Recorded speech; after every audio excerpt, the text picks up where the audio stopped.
আসসালামু আলাইকুম। আজকে আমি আপনাদের সাথে শেয়ার করব বাসায় কিভাবে আমি আমার ছেলের জন্য সেরেলাক্স বানাই। আমার ছেলের বয়স যখন 1 বছরের কম ছিল তখন আমি উপকরণ 8 থেকে 9টা দিতাম, এখন 17টা দিই।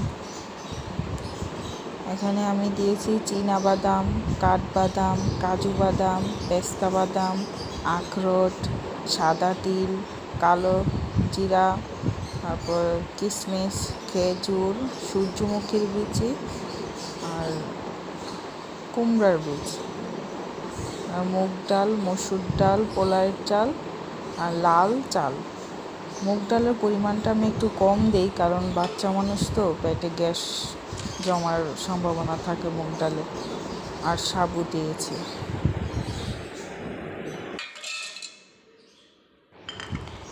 এখন আমি সবগুলা উপকরণ ব্লেন্ড করব।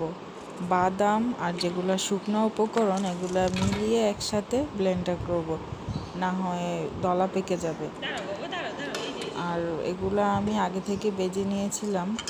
বাজার সময় চুলার আঁচটা মিডিয়ামে রেখে ভাজতে হয়, না হয় এগুলোর পুষ্টিগুণ থাকে না। আর বাজার কারণটা হচ্ছে ভাজলে অনেক দিন পর্যন্ত নর্মাল ফ্রিজে রেখে খাওয়ানো যায়, ভালো থাকে। আর আমার ছেলে যে আমি কোনো কাজ করতে গেলে ও আগে করবে, আমার ধরতেই দিতেছে না, কতক্ষণ পর পর এটা ডাকনা লাগাই দিতেছে, ওই কাজ করবে। বসে আছে ও, মানে আমি কি যতক্ষণ পর্যন্ত আমার কাজ শেষ না হবে অতক্ষণ পর্যন্ত বসেই থাকবে। আর কতক্ষণ পর পর আমার হাত থেকে এটা নিয়ে যাবে, ওইটা নিয়ে যাবে।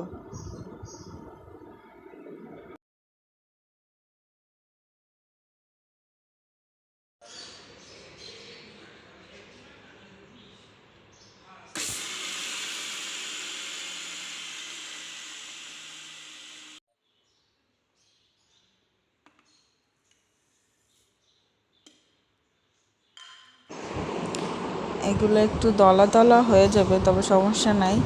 সবগুলো ব্লেন্ডার করা শেষ হলে একসাথে মিশিয়ে সবগুলোকে তারপর আবার ব্লেন্ডার করব, তখনই এগুলা শুকনা শুকনা একদম জর্জরে হবে। আমার ছেলেকে আমি 6 মাসের পর থেকেই সেরেলাক্স দিয়েছি, তবে এর মধ্যে কখনোই দোকানের কেনা সেরেলাক্স দিইনি, কারণ ওইটাতে আমার কোনো আস্থা ভরসা কিছুই নাই।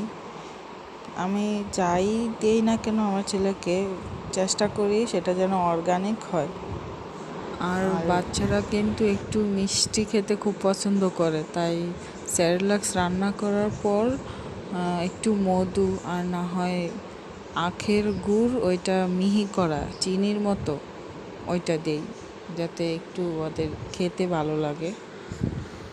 এমনিতেও আমার বাচ্চার এই সেরেলাক্সটা অনেক পছন্দ, ও মিষ্টি না দিলেও খুব পছন্দ। আপনারা যারা নতুন মা আছেন তারাও চেষ্টা করবেন আমার মতো এরকম বাসায় সেরেলাক্স বানিয়ে তারপর খাওয়াতে। দোকানের কেনা সেরেলাক্স খাওয়াবেন না। দেখতেই পারতেছেন আমার সেরেলাক্স বানানো শেষ, এখন কত সুন্দর জোরে দেখাচ্ছে। আর দেখুন আমার ছেলের কাজ।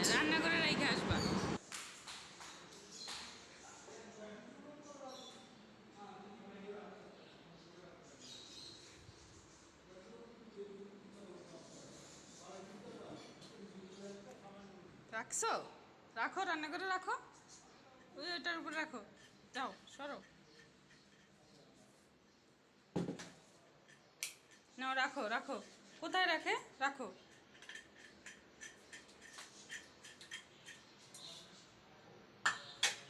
Thank you.